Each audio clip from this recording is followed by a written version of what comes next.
All right, motherfuckers. What's up? I'm sorry, I didn't mean to call you that. I know, like you're all good people for watching this. In this episode of The Corner, we're going to discuss a little bit about like Mike and Ed in the show Better Call Saul, and mainly if you think that Ed is going to come back, and where Ed is actually coming from. With me, as always, we have my faithful partner in crime, Troy Tortuga Trostrup. Say hello, Troy. Yeah, hello guys. I think this is going to be a little bit of a more chill episode because I was at playing board games all day long, so I'm kind of bombed. But I'll do my best. Yep. Um, so it's not sure that this will be like a long episode either of The Corner. It might be 10 minutes, might be 20, might be 30. We don't know. But like we'll tell you what we do know though, and let's start with like Mike. We know that Mike has been born somewhere in the early 40s. We haven't like really been able to get a precise date in the Better Call Saul slash Breaking Bad universe. So like all we know about Mike is that he's born somewhere between 1940 and 1944, and that he probably served in Vietnam, given his marksman skills and choice of gun, the M40A1, that is like shown twice, I think, in Better Call Saul. Once in the episode where he's going to take out Hector, but chooses not to because Gustavo Fring leaves that notes in his windshield, or the car, right? Yep. And second time it's featured is when he's in the desert with Jimmy in the episode. I think it was it episode before Bagman, or was it the episode Bagman? I think it was the episode Bagman What? that Mike takes out all those cartel guys in the desert. So yeah, he definitely has some marksman experience, not just from the police department that he was working at in Chicago. Um, by the way, if you're not familiar with the timeline, um, then Mike Mike kills the persons that was responsible for his son's death roughly a year before he comes to Albuquerque. And I don't know like what was the timeline again on Breaking Bad. Um, do you remember? The Breaking Bad is one. It starts when Walter is 50 and ends when he is 52. So that's 2 years. Yeah, yeah, but I'm like thinking what year did it like like take place the first episode? Um, Uh, I'm gonna like pull that up uh, right now. that's actually a good question. I can remember that. I'm going to pull that up right now. Okay, the first episode takes place in May. No, that was Better Call Saul. No, it was Better Call Saul. I was like meaning because like Breaking Bad takes place later after these events. Th- But This is actually also an interesting way that we can deduct how large the gap between Breaking Bad and Better Call Saul is going to be by seeing on some of the documents in Better Call Saul versus some of the documents in Breaking Bad. yeah, Obviously, but I don't have specific examples right now as okay, I'm riding through the Red Dead Redemption landscape. okay. No, like here's the thing, man. Like, okay, important pre Better Call Saul events to remember. 1958, Walter White is born. 1980, the law firm that would eventually become Hamlin and McGill is founded. About the 1980s, Gray Matter Technologies is founded by Walter White, Elliot Swatch, and Gretchen Swatch. Walt will eventually sell his Oh. one third share that would also eventually turn up being worth billions if he hadn't sold it. Yeah, Bill. Yeah, you were saying with a B. Yeah, with a B. Yeah. um, 1985, Howard Hamlin joins HHM, and the Nobel Peace Prize in Chemistry is awarded to Herbert A. Hauptmann and Jerome Karl. Walter White had worked previously on their team. 1989, Hector kills Gus's partner Max Archinega. Oh man, Yeah. bro, that's why the fuck he had that. Remember when he took Mike to Mexico Yeah, that's for why those the reading? episode is called Dedicado a Mac. Yeah, but I thought that we were talking about the German guy Max Werner. Uh, I thought we were talking about Max Werner. You know who's Max Werner? isn't that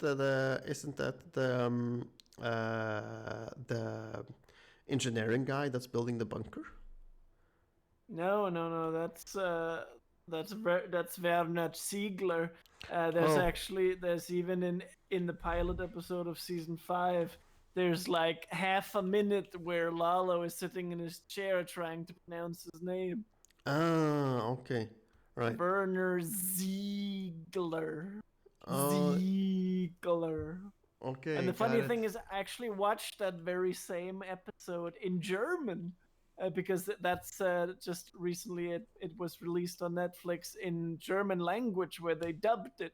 Yeah, And the funny thing is, in German, he's just saying it normal, like Werner Ziegler. Ziegler. So it kind of loses that funny, that ironic touch. thing. Yeah, Yeah. touch. So That's that funny. so that place was dedicated to Max Archinega, Gus's former partner. 1992, Marco and Slippin' Jimmy is running their con games and schemes all over Chicago. 1997, Jimmy passes the bar but does not get the position in HHM. Yeah. 1998 till 2002, Jesse attends J.P. Wynn High School where he takes at least one chemistry class with Walter White. Um, Mm. It's actually interesting to hear these things happen from both universes, both Breaking Bad combined, intertwined. yeah. That's I haven't looked at that timeline before. January 2001, Chuck takes a sabbatical from HHM due to his illness. I'm saying quote unquote illness because Chuck doesn't have an illness. Well, it is a mental illness, but Okay, yeah, yeah. he Um, just doesn't regard it as a mental illness, but it is. yeah. All right, here's what I was getting at. September 2001. Matt Ehrmantraut is murdered by his corrupt fellow police officers because he didn't want to be on the take. Then, March 2002, Mike kills his son's murderers. So he actually plans this or waits almost like about like half a year before he decides to take revenge.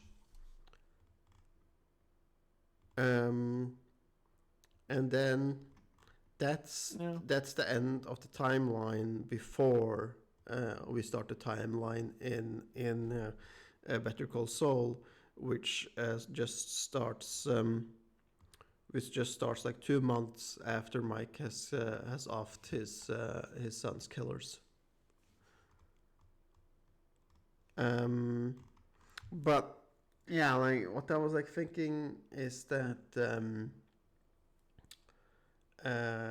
we were like also going on to Ed, and we don't really know a shit ton about Ed, you know. Actually, I would say we know pretty much nothing about his backstory. We only know he's this disappearer guy. Yeah, he has the aliases, the Extractor, the Disappearer, or the Guy.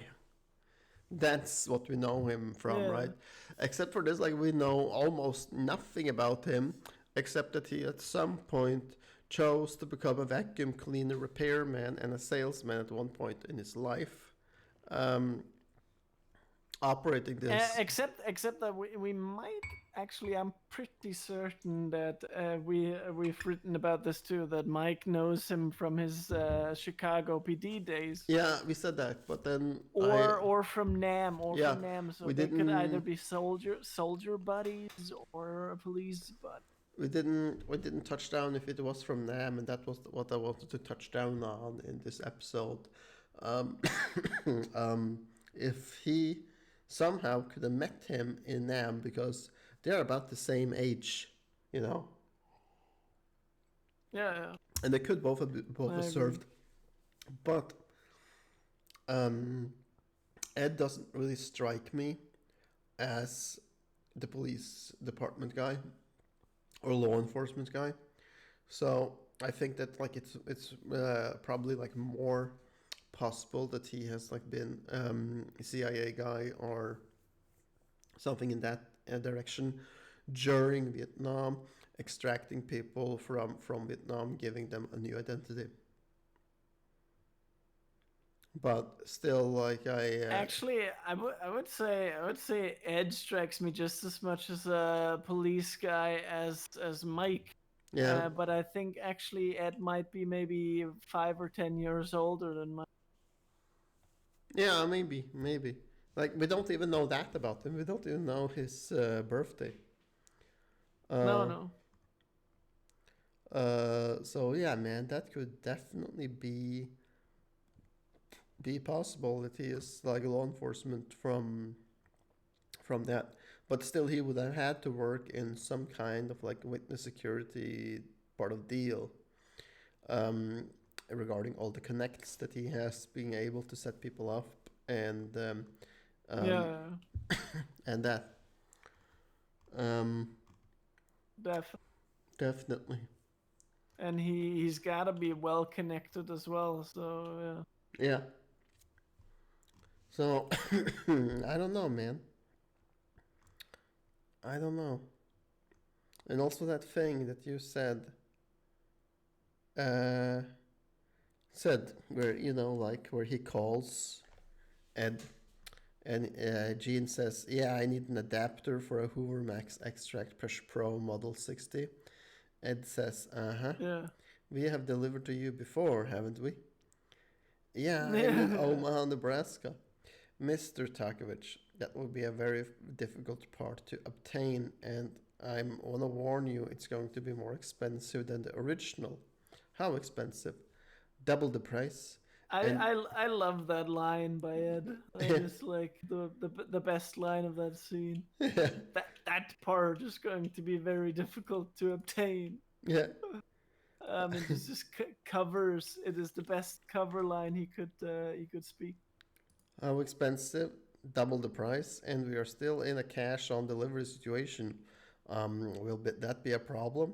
No, no, it's fine. How hot are you? I got made. You got made? Any official involvement? No, not yet. Pickup is going to be in the same place you were dropped off. Do you remember where that is? Yeah, I do. All right, Mr. Takovich. First day, 7 a.m., same spot. You know the rest, am I right? Um, Mr. Takovich, still there? I've changed my mind. Changed your mind? Yeah. To be clear, you're not going forward with this. I'm, I'm gonna fix it myself. Gene decides to do things his old way and slams the phone. Fuck, man. What a great scene. What a Yeah. great scene. Um,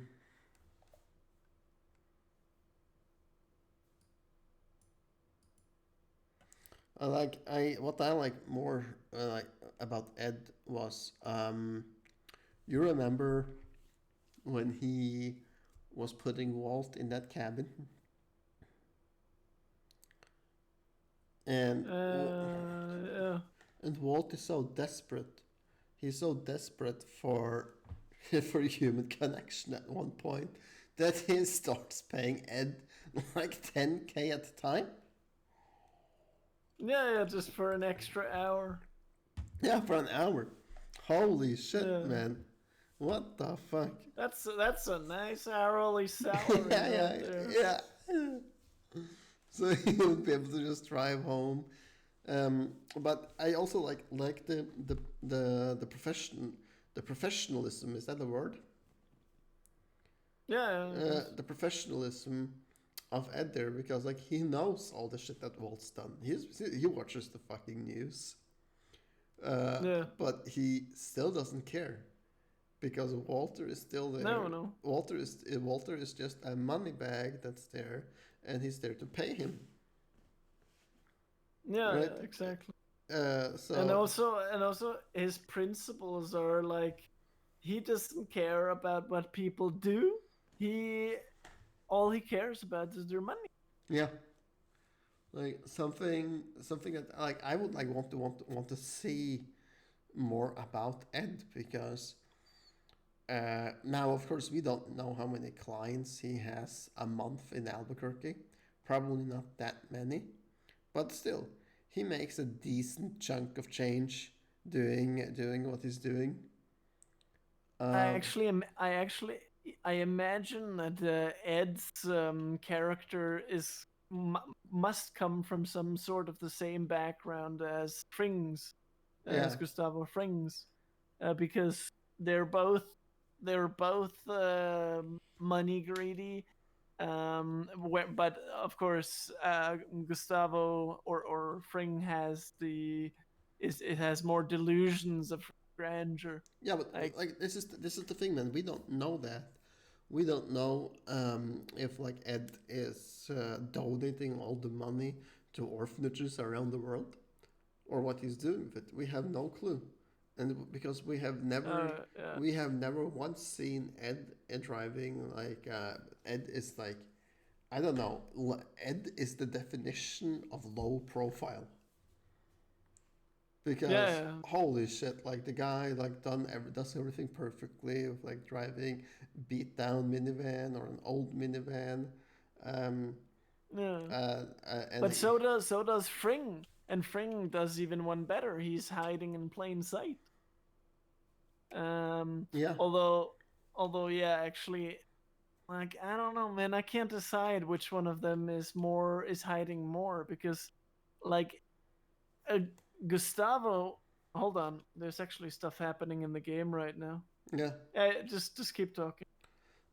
No, like I don't know, man, because I don't think that Ed is a guy that is money greedy. He doesn't strike me as it. And as he said, that he was like a man of principles. And if he really had been money greedy, he also wouldn't have given a shit about Jesse coming up short with $1,800 in El Camino. Then he would just have said like, ah, okay, Yeah, yeah. fuck it, then fuck it, give me the rest. But he doesn't do that.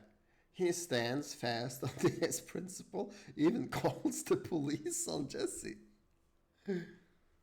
Um, and and here's what you said Yeah. to me earlier, man. That you said that Gene can't turn himself in Better Call Saul because he can out Ed, but I really don't think that it would have mattered, because Ed has by now like such an upstandable reputation by the Albuquerque socialist community or social community, um, Yeah. that they would be like, how dare you accuse Ed Galbraith of that?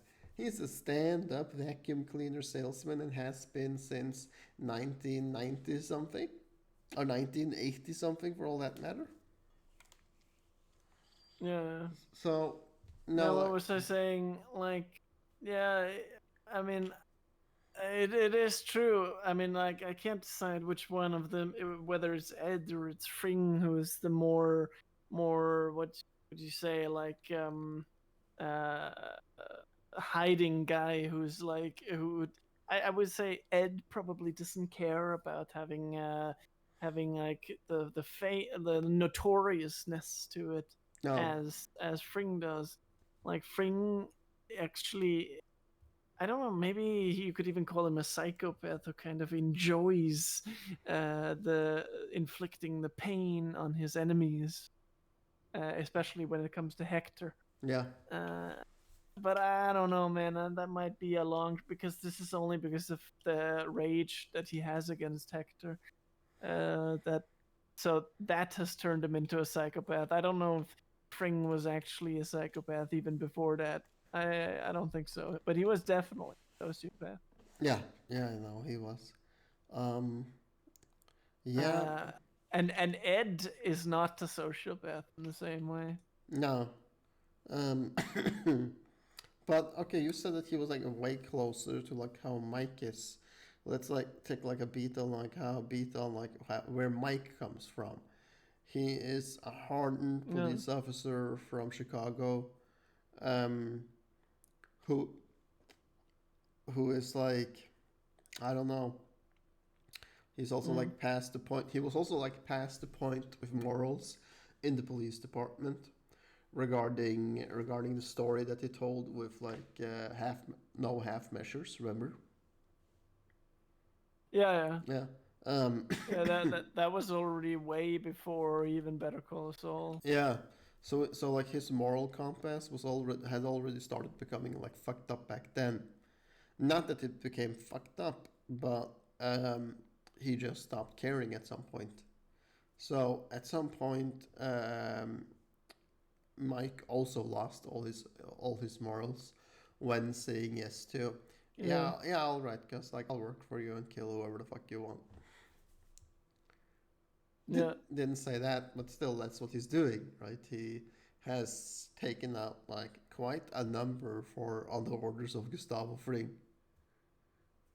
yeah, Um, yeah, so man, like think about like how many of the characters in these shows that has just lost their morals outright.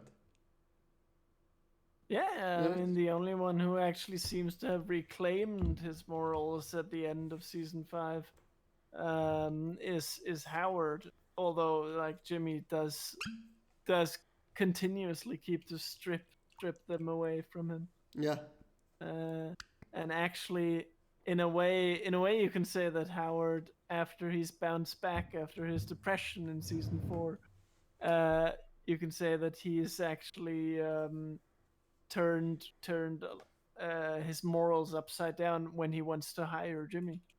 yeah, yeah, pretty much.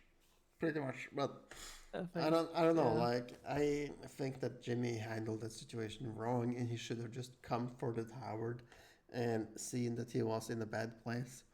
And he didn't even give Howard a yeah, chance. He didn't even give him a chance by like saying, you know what, Harry, I'm making like 100K a month. Can you match that?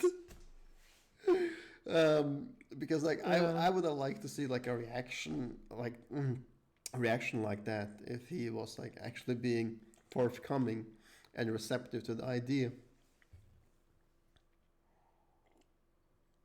Yeah. Yeah, for sure. Um. So no, Can man. can I talk about like a side note here Yeah. from Red Dead Redemption? Like I didn't actually know that there was random events in online gameplay as well. Random That's events, motherfucker. that's only now that I realized this because there was just a woman who was loose in a wagon and who was headed for the cliff. And I actually thought there was some fucking chick who was like trapped or something, and I had to shoot them. Yeah. So I didn't actually get to save her before it was too late. Oh, that's some real. Like, That's some real funny shit, Troy. yeah, it is. It kind of is actually. So you can imagine me fucking riding next to that thing, Yeah. and and I'm like, I'm like, I'm gonna fucking shoot you. You're not going to rape that woman. And then that fucking woman is just like, oh, please help me stop this wagon. And Yeah. then she's fucking flying. But it, actually, I did know it like 10 feet in front of the cliff, and then I jump over on the wagon as the fucking wagon goes over the cliff, and she before the wagon hits the ground, I shit you not, she's saying, "Oh, thank you, my dear, Yeah. thank you for saving me." Yeah. But the wagon still hits the ground, and I die, and she dies. Yeah. Ah, man, that's tragic irony right there. Yeah, that is. All right, let me get back to this. Yeah. Here's a thing. Ed says, "You are the hottest client I have ever had by far." Who does Ed say this to? Yeah. That's Saul. No, he No, says that's Walter. that's Yeah, Walter. that's That's Walter. Walter says to Ed on a later occasion, "One of these days, when you come up here, I'll be dead. My money over there. What happens to it then? What if I ask you to give it to my family? Would you do it? If I said yes, would you believe me?" And then that's Ed saying, like, if I said yes, would you believe me? And you know, like, of course he doesn't fucking believe Ed. I wouldn't either, but still, I don't think that Ed would have kept it.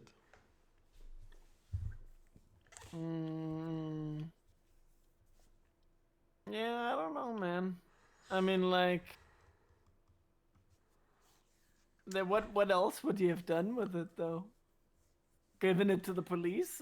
I don't think that. But Considering that he probably knows Mike, yeah, and probably has the same moral compass as Mike. yeah. Even if Ed is not delusional like Fring, with this grandeur, he's still not like morally. I mean, he helps criminals escape, for God's sakes. Yeah. All right, So and I don't then know, man. the two last quotes I have from him is one from Ed to Jesse Pinkman. "If you believe that you can pull on people's heartstrings, you should take your chances with the police. From where I sit, you made your own luck, as did your former partner, as did your lawyer. You said it yourself. A deal's a deal." And this was over the 1,800 missing dollars, I think. And then the last quote from Ed is saying goodbye to Jesse. "Not many of us get a chance to start fresh. Good luck, Mr. Driscoll." So Yeah. it was like kind of like funny. Um, Is Jesse's new name actually Driscoll? Yeah. Yeah. Not O'Driscoll. No, it's just Driscoll. All right. Flashback to Red Dead Redemption there. Yeah. And let's see, man. Ed is one of only two characters that appears in Breaking Bad, Better Call Saul, and El Camino, a Breaking Bad movie. The second is Mike Ehrmantraut. Jimmy, Saul, and Lydia indirectly get mentioned in El Camino but do not appear. And he drives 4 different vehicles that we have seen, which is a 1991 Toyota Previa, a 1973 Chevrolet C-Series propane tanker. That was the truck that he used to transport Walter, by the way. And a 2011 Jeep Wrangler. Wow. Oh, that's what he was using to deliver supplies every month to Walter. Oh. And a 2004 Ford E-Series. This is what he transported.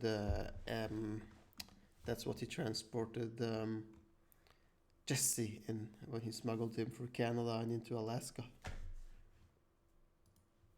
Yeah. Pretty cool shit. So no, I think that's it, man. I think that's it for this episode of The Corner. We got up to like those 30 minutes there. And as always, like, share, favorite, and subscribe this video. Mike knows Ed, but from where we will find out in season 6 of Better Call Saul. Stay tuned for more episode, folks.